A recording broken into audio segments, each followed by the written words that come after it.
외치라 하는 날에 외칠지니라 하고. 아멘.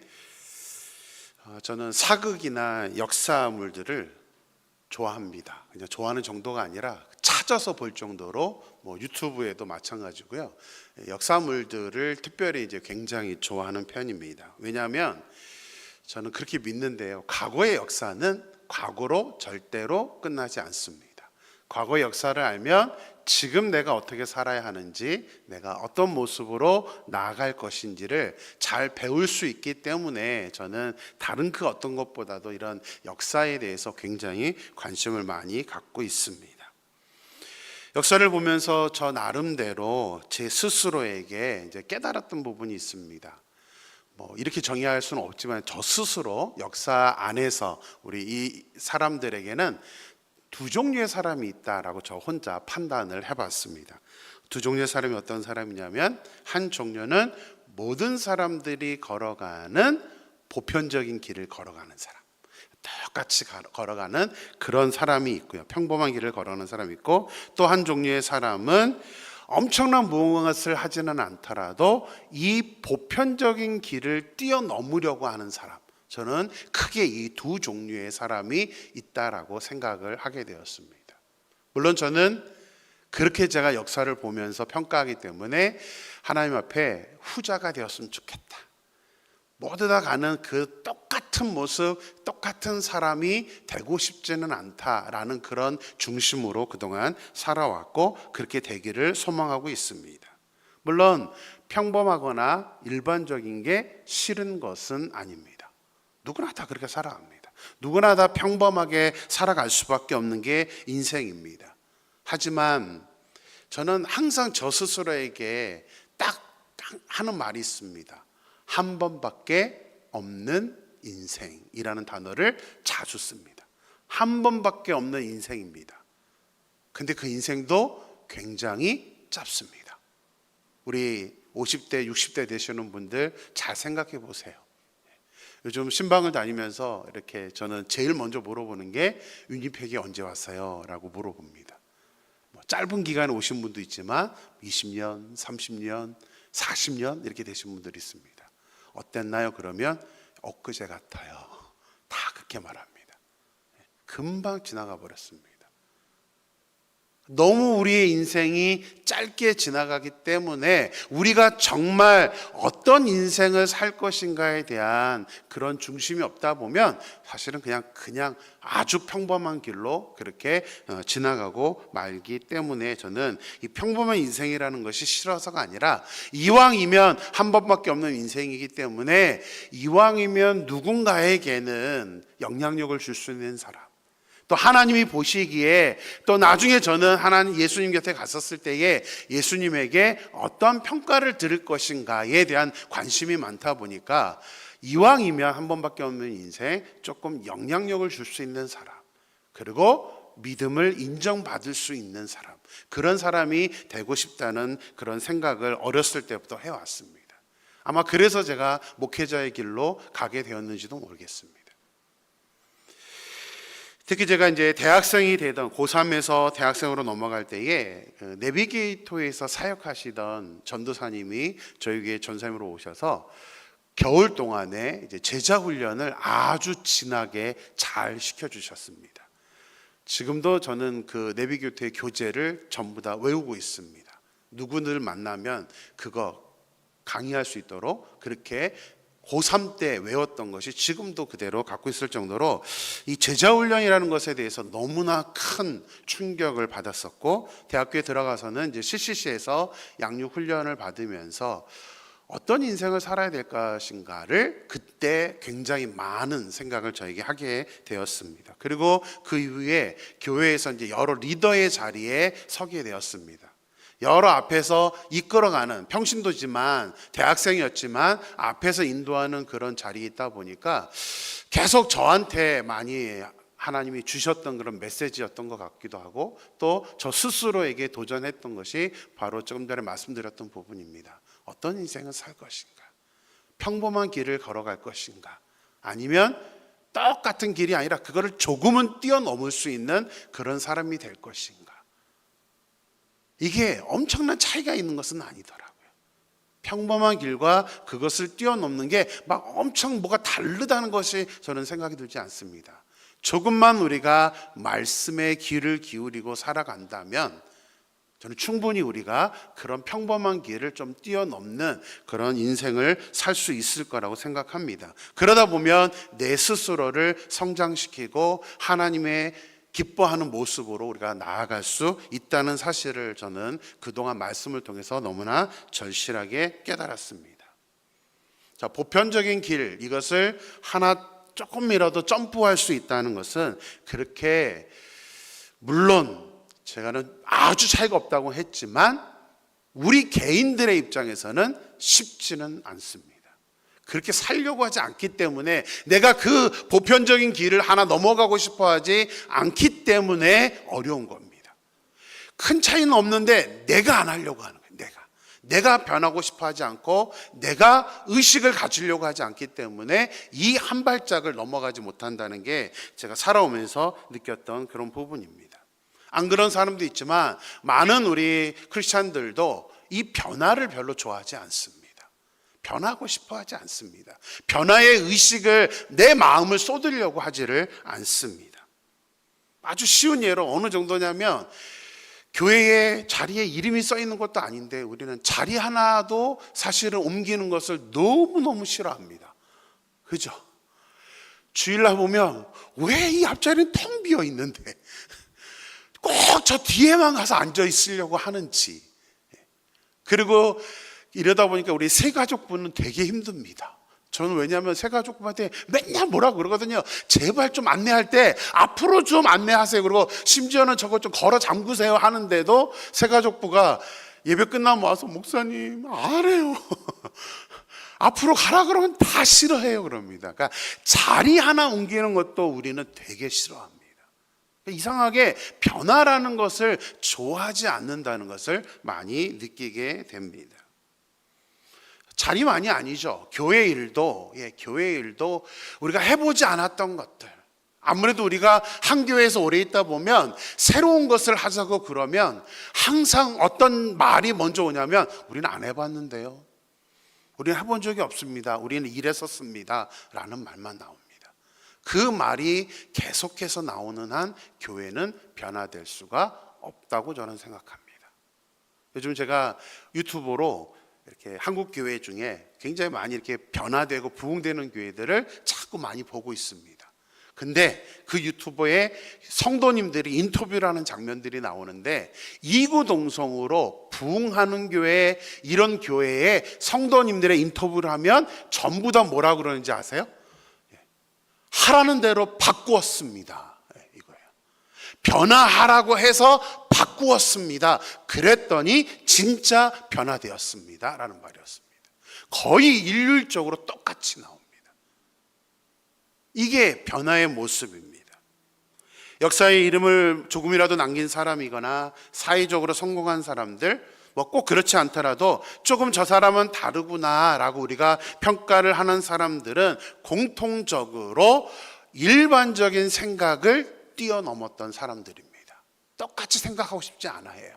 뭔가는 바꾸고 싶고 하고 뭔가는 변화하려고 노력했던 사람들이, 그렇게 도전하는 사람들이 결국은 다르게 살았던 것을 보게 됩니다.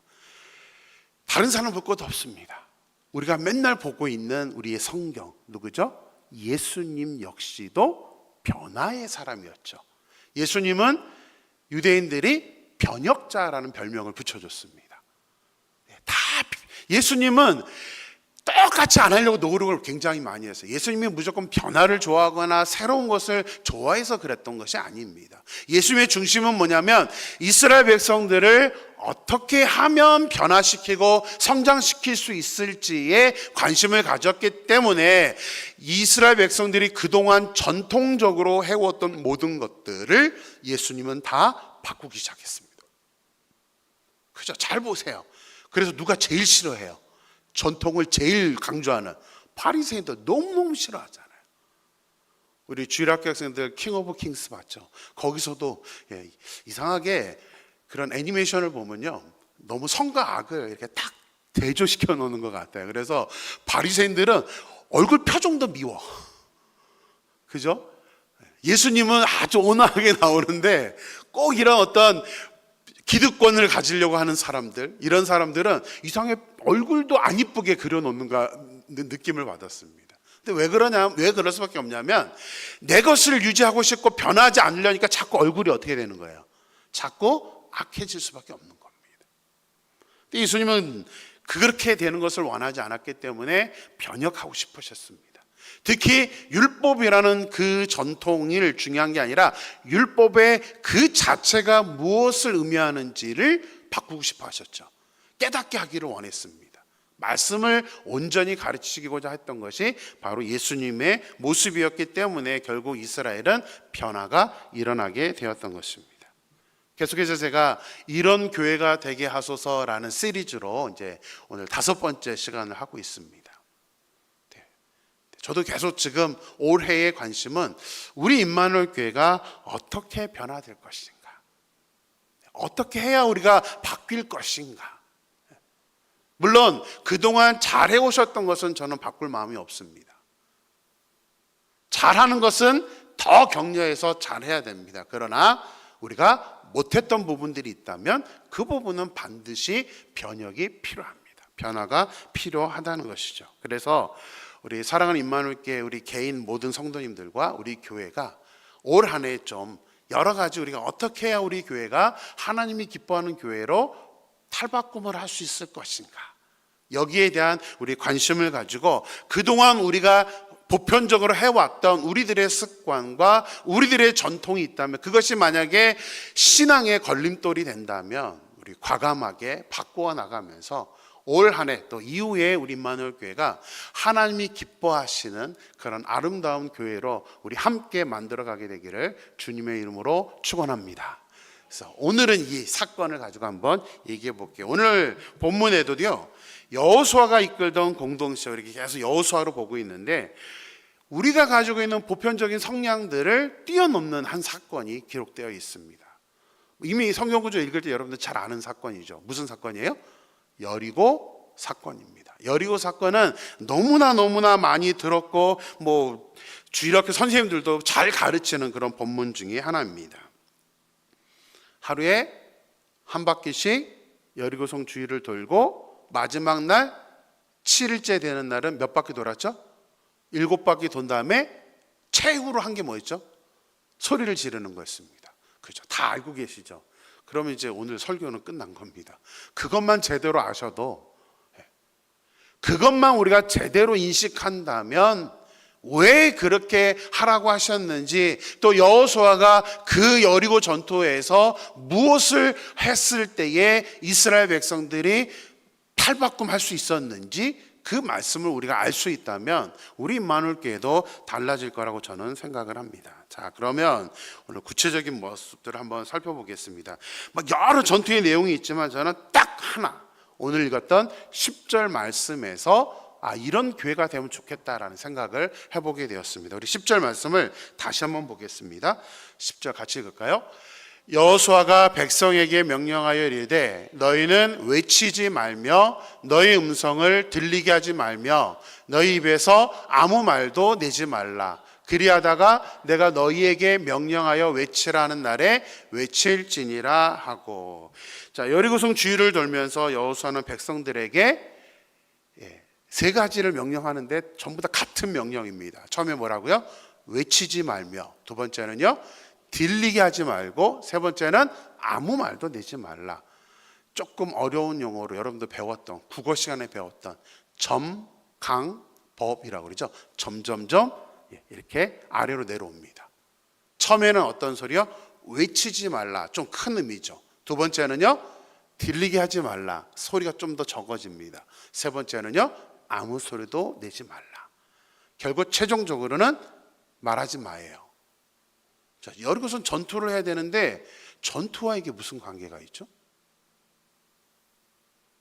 여러분들이 여호수아의 입장에서 전투를 하고 전투를 이끄는 그런 리더의 입장이라면 당연히 무슨 명령을 내리는 게 정상이에요.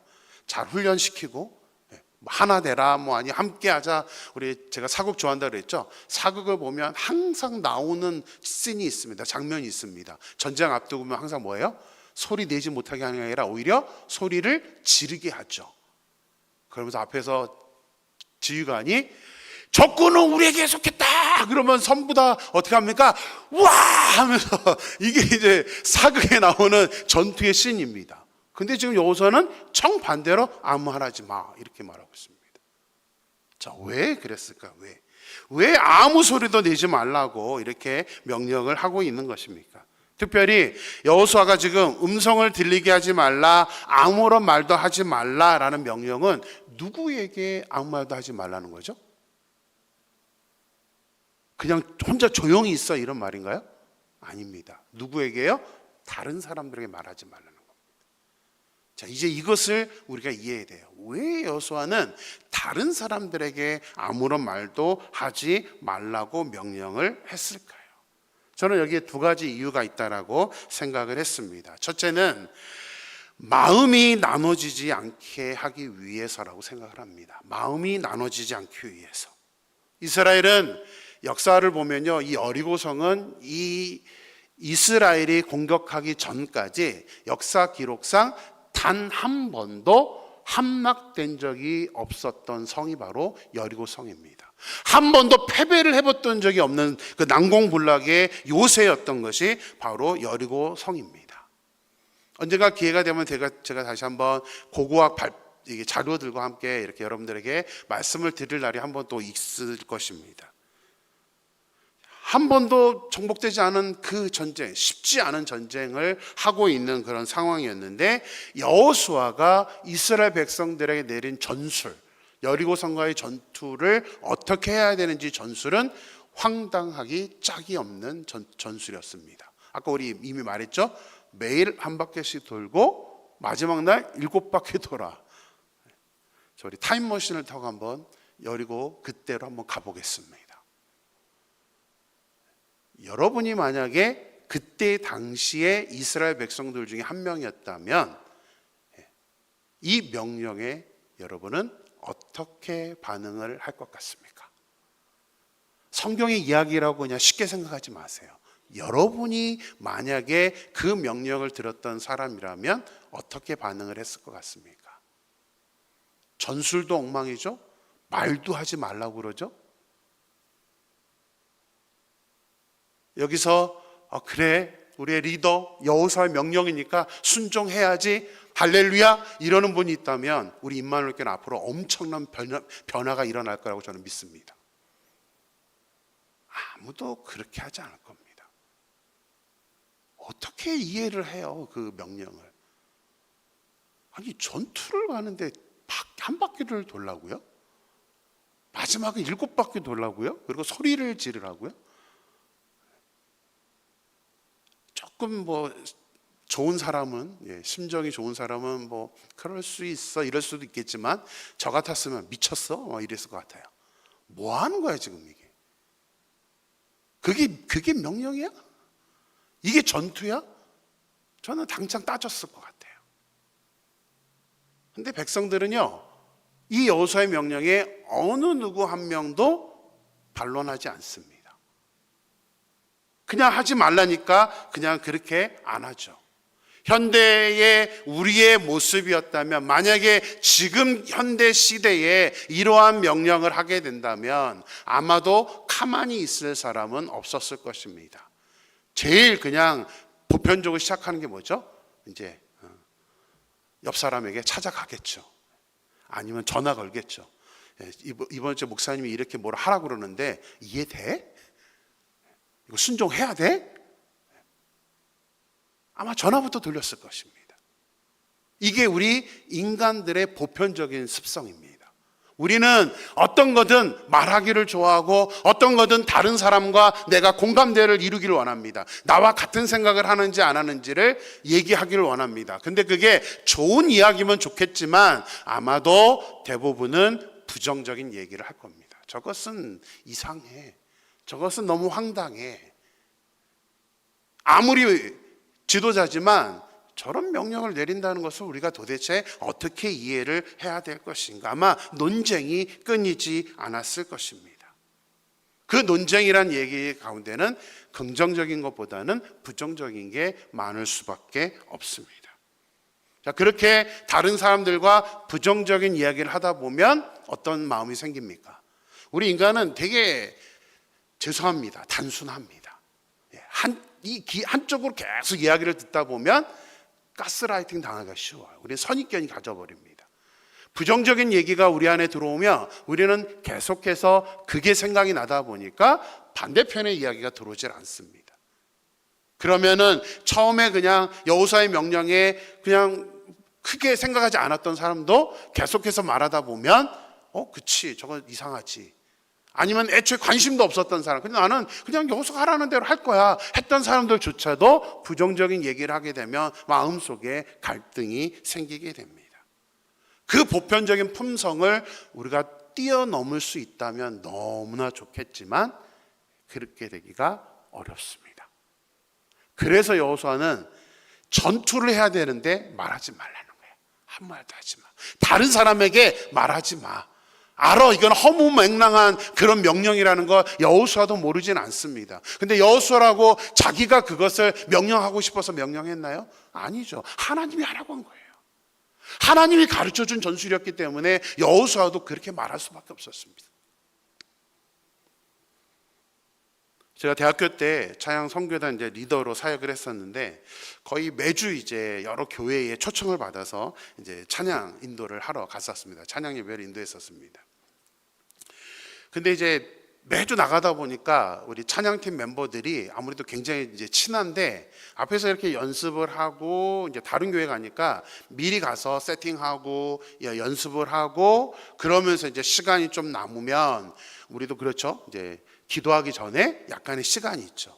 우리는 매주 예배가 있다 보니까 짧지만 저희는 다른 교회를 가다 보니까 시간이 좀 여유가 있었습니다. 그러면은 일단 모든 셋업하고 연습을 다 끝내놓으면 이제 화장실도 가고 뭐 이렇게 합니다. 그리고 자리에 앉아 있습니다.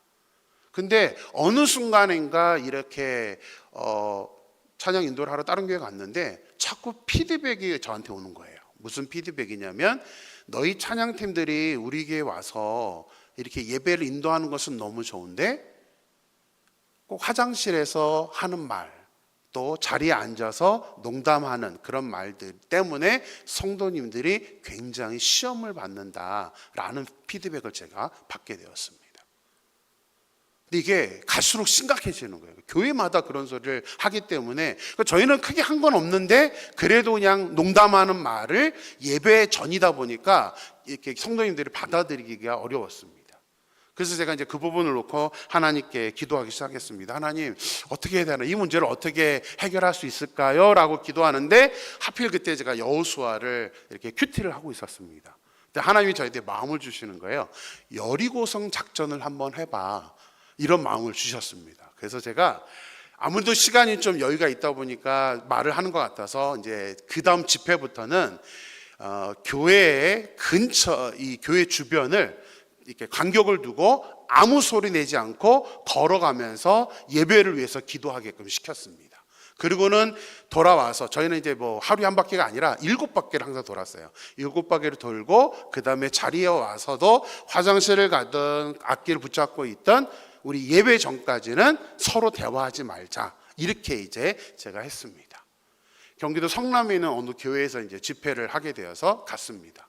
그래서 제가 이제 딱 시켰어요. 준비 다 끝난 다음에 7바퀴를 돌게 했는데 밖에 나가자마자 비가 내리기 시작하는 거예요. 무슨 큰 비는 아닌데 보슬보슬 비가 내리기 시작했습니다. 이거를 중단해야 되나 해야 되나 고민하다가 그래도 이제 하라고 했습니다.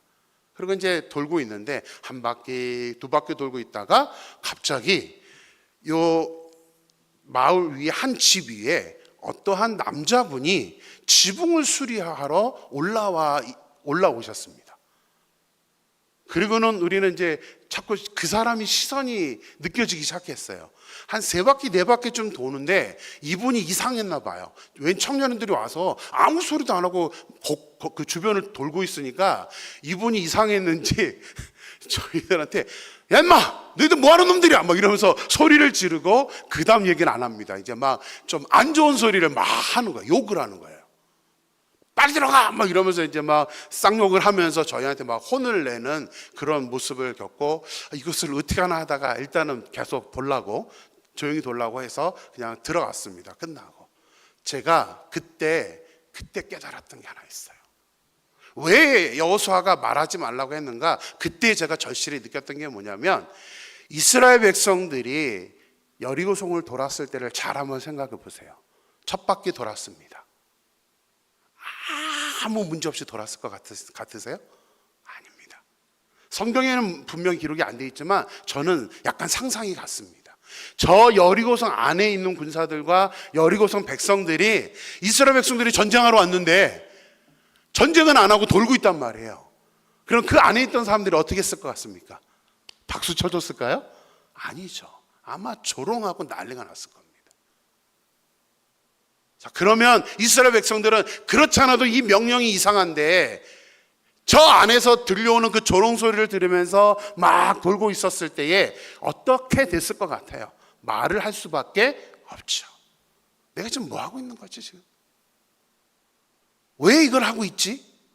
이게 전투야? 하면서 옆 사람들과 이야기하기 시작하다 보면 이 하나님의 역사가 일어나지 않기 때문에 지금 여호수아는 절대로 아무 소리도 내지 말라라고 이야기를 했던 것입니다. 여리고 전투는 가나안에 들어가서 가장 처음 하는 전투입니다. 우리 첫 단추를 잘 끼워야 된다고 그러죠.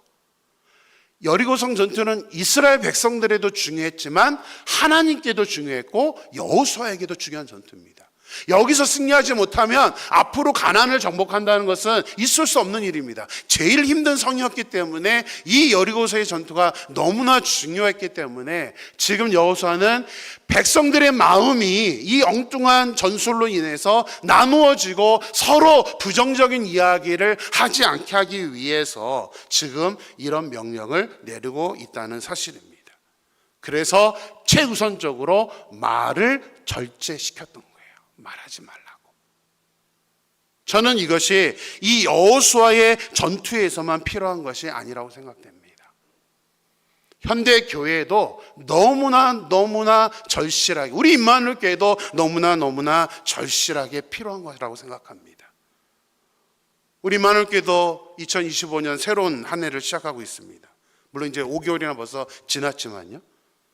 첫 단추를 잘 끼워야 앞으로 임마누엘 교회가 좋은 공동체가 될 수 있기 때문에 저는 2025년 올 한 해가 너무나 중요한 해라고 생각을 합니다. 그래서 우리의 모습이 어떻게 변화될 것인가, 얼마만큼 성숙해질 것인가가 중요하기 때문에 제가 지금 여호수아의 말씀을 통해서 이런 교회가 되게 해달라고 주제를 가지고 좀 말씀을 드리고 있습니다. 우리 교회의 분위기, 우리 교회의 체질이 성숙해지지 않으면 교회는 항상 단합되어서 갈 수가 없습니다. 교회는 항상 말로 인해서, 그 말로 인해서 깨지고, 그 말로 인해서 나가는 사람 생기고, 그 말로 인해서 상처받는 사람들이 생기기 마련입니다. 그래서 조심해야 되는 거예요. 그래서 성경 잠언 시편을 보면 말에 대한 교훈이 너무나 많이 나와 있습니다. 심지어 우리 입에 파수꾼을 세우라 그러죠.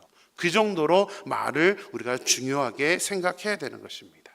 우리 임마누엘 교회가 성숙한 교회인가, 우리 개인이, 우리의 신앙이 성숙하느냐 성숙하지 않은가를 판단할 수 있는 게 있습니다. 우리 고린도전서 13장 11절 말씀 보겠습니다.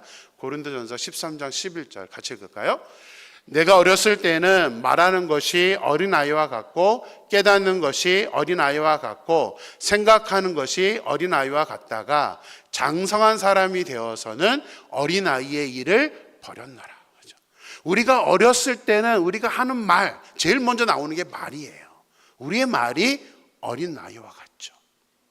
우리 하는 행동도, 우리가 깨닫는 것도 어린아이와 같습니다. 최근에 우리 전사님 딸 재은이가 누가 안고 있든 제가 재은아 일로 와 그러면 이상하게 무조건 와요. 근데 조금 전에 문 밖에서 아내가 유진이한테 야, 요즘 재은이가 목사님 오라 그러면 무조건 간다? 이렇게 말을 딱 해놨는데, 그리고 제가 일로 와 그랬더니 안 오는 거예요.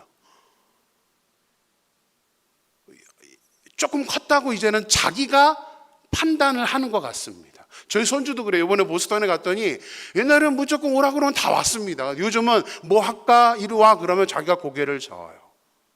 이제는 자기가 뭘 해야 되는지를 판단하는 거예요. 그게 성장이잖아요. 그죠?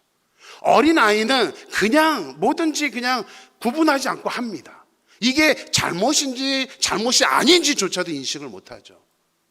그럼 우리가 어른이 되었다는 것은 내가 이 행동이 하면 안 되는구나 라는 것을 인식하고, 이 말은 하면 안 되는구나 라는 것을 인식해야 그게 어른입니다. 우리 하나님의 교회에서도, 우리 임마누엘 교회에서도 마찬가지죠. 우리가 성숙한 하나님의 자녀가 되었다고 하면 내가 이 말을 하는 게 옳은가 틀린가를 생각해야 됩니다. 내가 이 행동을 하는 게 옳은가? 이 행동을 하는 게 은혜를 주는 것인가? 성경에서 뭐라고 하죠? 덕을 끼치도록 행동해라. 지금 내가 이렇게 행동하고 내가 이게 결정하는 게 다른 사람들한테 받아들이지 아니하고 이게 은혜가 되는 것인가? 이것을 판단해야 되는데, 안타깝게도 교회는 항상 이 말과 행동 때문에 상처가 되고, 그래서 성숙한 교회가 되지 못한다는 사실입니다. 그런데 여기서 보면 이 표현이 좀 좋습니다. 장성한 사람이 되어서는 어린아이의 일을 버렸노라. 이미 우리가 장성해지면 어린아이 때 하는 행동을 안 하거든요. 근데 이 버렸다라는 단어가 헬라어로는 조금 의미가 있습니다. 그냥 단순히 버렸다, 이게 그냥 던졌다 그런 의미가 아니고요, 쓸모없게 만들었다는 단어입니다. 그러니까 장성한 사람이 되니까 어린아이의 말과 행동들이 이건 쓸모없는 거구나, 해서는 안 되는 거구나 라는 걸 알고 아예 이것을 무력화시켜버린 거예요. 쓸모없게 만들어 버린 것입니다. 우리가 그렇게 쓸모없게 만들지 않는다면 우리 정신의학에서 말하는 용어가 있죠. 성인 아이가 돼버리고 맙니다. 교회 다니지는 오래되었는데 여전히 아이처럼 행동하는 것, 성인 아이가 되고 맙니다. 이거는 세상에만 있는 게 아니라 영적인 신앙생활에도 있습니다.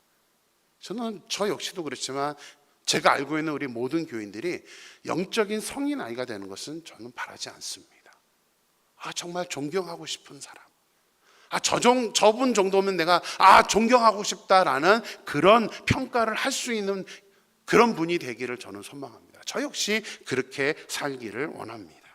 우리 임마누엘 교회가 사탄과의 전쟁에서 승리하며 마음이 나눠지지 않기 위해서 좋은 공동체로 나아가기 위해서는 우리 한 사람 한 사람의 말, 우리 한 사람 한 사람의 행동이 더 이상 우리에게 또 다른 사람들에게 잘못된 영향을 주지 않도록 우리가 쓸모없게 만들어버리는 것, 나만이 아니라 다른 사람들도 마찬가지입니다. 누군가가 그런 행동을 하게 된다면 우리가 영적인 그런 어떤 리더로서 그 사람들의 행동이 쓸모없게 만들어야 되는 것, 쓸모없도록 하는 것, 그것이 우리가 좋은 공동체로 나아갈 수 있는 그런 부분이라고 생각합니다.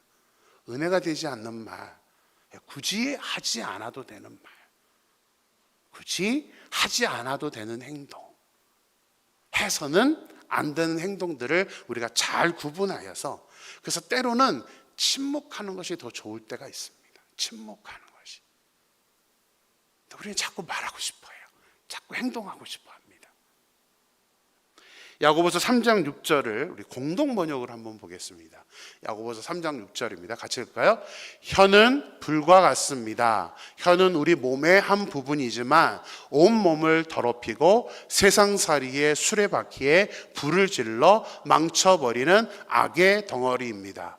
그리고 혀 자체도 결국 지옥불에 타버리고 맙니다. 제가 이 야고보서를 공동 번역으로 보면서 참 설교 준비하면서 많은 이렇게 깨달음을 얻게 되었습니다. 혀는 우리 몸의 한 부분이지만 뭐와 같대요? 불과 같다고 합니다. 불과 같.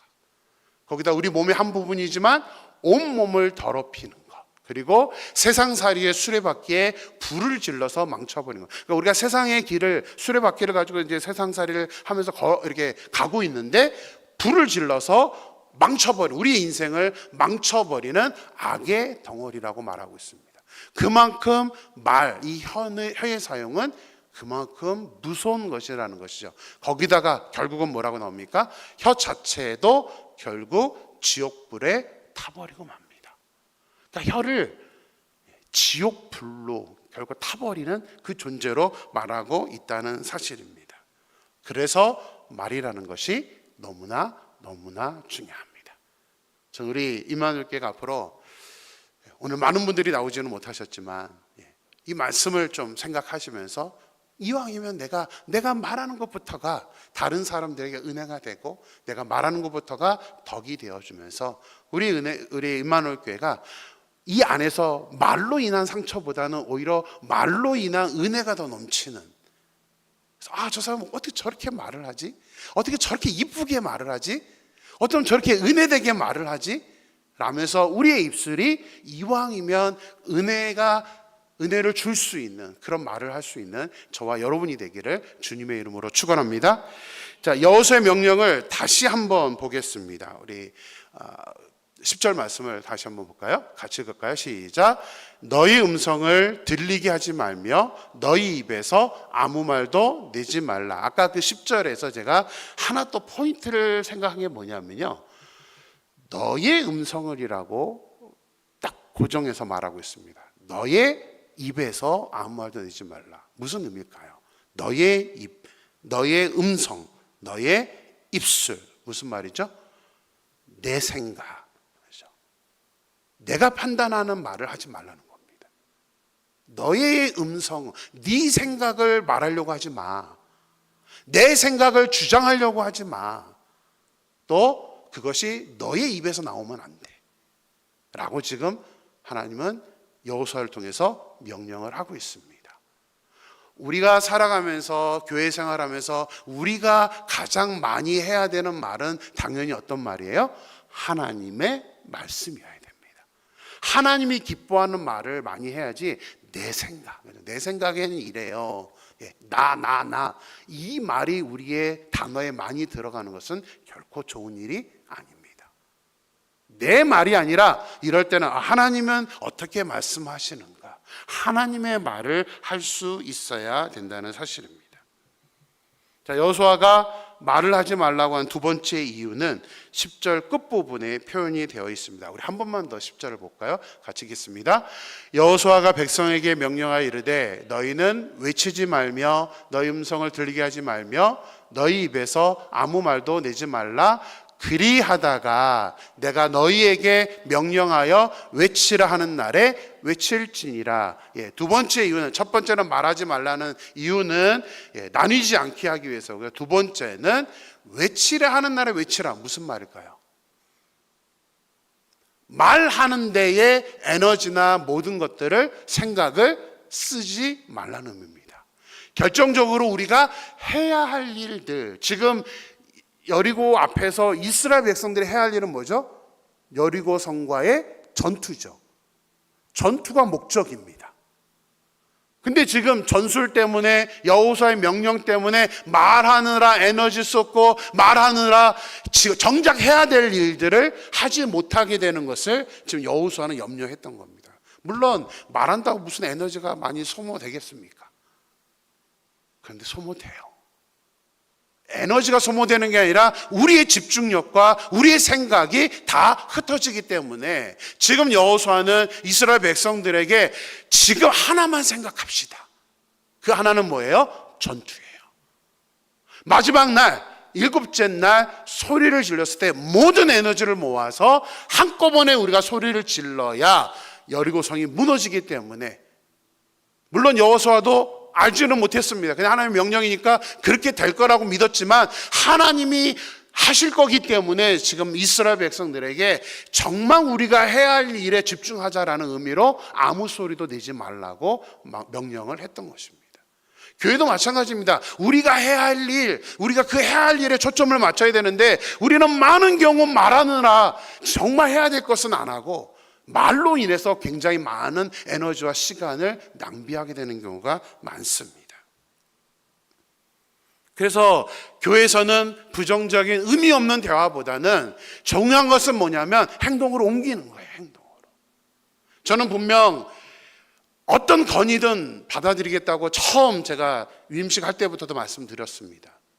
근데 저는 건의를 하는 것도 물론 중요하지만 저는 더 중요하게 생각하는 것은 비판하고 이거 바꿔야 됩니다, 저거 바꿔야 됩니다, 이렇게 했으면 좋겠습니다 라는 말보다는 더 중요한 건 뭐냐면 내가 하겠습니다. 내가 하겠습니다.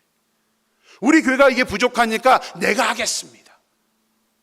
교회는요, 교회만이 아닙니다. 가정이든 어느 공동체든 마찬가지입니다.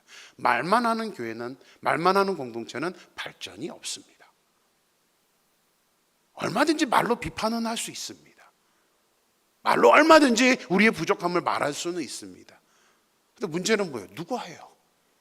할 사람이 있어야 되잖아요. 할 사람이. 그것을 할 사람이 있어야 돼요. 우리 청년들하고 이제 많이 활동을 하다 보니까 이제 이런 경우가 많습니다. 청년들이 뭐 내기를 하는 경우가 있습니다. 뭐 지금 우리 아이스크림 내기하자. 그러면 가위바위보에서 지는 사람이 아이스크림 내기하자 그러면 꼭 누가 걸리는지 아세요? 말한 사람이 걸립니다. 그죠? 여러분들도 경험 있죠? 엊그제도 우리 은빈이가 팀홀튼 갔다 오자 얘기하고 가위바위보인데 자기가 지더라. 결국 자기가 자기 차로 누구 차로 갈 거냐 결정하는데 꼭 말한 사람이 걸려요. 근데 그게 저는 진리라고 봐요. 말한 사람이 뭐 해야 돼요? 인차지해야 돼요. 내가 그것을 알고 있다면, 내가 그것을 깨닫고 있다면 다른 사람한테 그냥 불평하고 이러는 게 아니라 내가 먼저 할 테니까 뭐 해요? 그다음에 같이 합시다 이렇게 돼야죠. 그래서 저는 교회가 은혜스러운 교회, 정말 하나님 부응하는 교회는 항상 이런 말이 많은 교회가 부응한다고 믿습니다. 내가 할게요. 내가 할게요. 제가 자원합니다. 이런 사람이 많은 교회. 그것이 성공하는 교회고 그것이 하나님이 기뻐하는 교회의 모습인 줄로 믿습니다. 침묵해야 될 때는 침묵하고요. 말해야 될 때는 말해야 되지만 가장 중요한 것은 행동입니다. 내가 해야 될 때. 저 사람이 할 거야. 절대 그러지 마세요. 저 사람이 할 거야. 목사님이 하겠지. 사모님이 하겠지. 내가 한 번 더 움직이면 저 사람이 안 하겠지. 이런 말이 나와야 됩니다. 내가 한 번 움직여주면 다른 사람이 좀 덜 하겠지. 이렇게 우리가 생각하고 이렇게 행동할 때에 우리 임마누엘교회는 하나님이 기뻐하는 공동체가 될 줄로 믿습니다. 네. 한번 우리 해볼까요? 내가 할게요.